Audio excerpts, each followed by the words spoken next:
FUBO, stock analysis and price predictions for Wednesday. Is it a buy or not? Which this brief and short 1-minute video till the end to find out.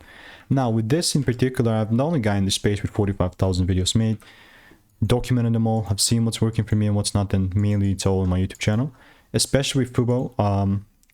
Yeah, this was in, and it still is inside my demand zone, but what makes it not an immediate buy is because I have not gotten my rules made yet. Like I mentioned, like all I want to see is like a 5-minute confirmation. 5 minutes it's not. I'm talking 15-minute confirmation or 30-minute.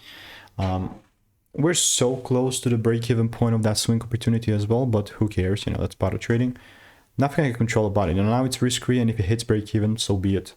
With FUBO, I've also gotten about 15 results in the disc as well. You know what I mean? So there's not lack of receipt with FUBO. It's just that I have a plan, and it's just about execution now. It's just that rules must be met. If they're not, we move on to the next one. So stay tuned, and if you want to get free money-making emails and insights daily sent to your inbox and plus stock picks, click the first link in the description. Like I said, it's free.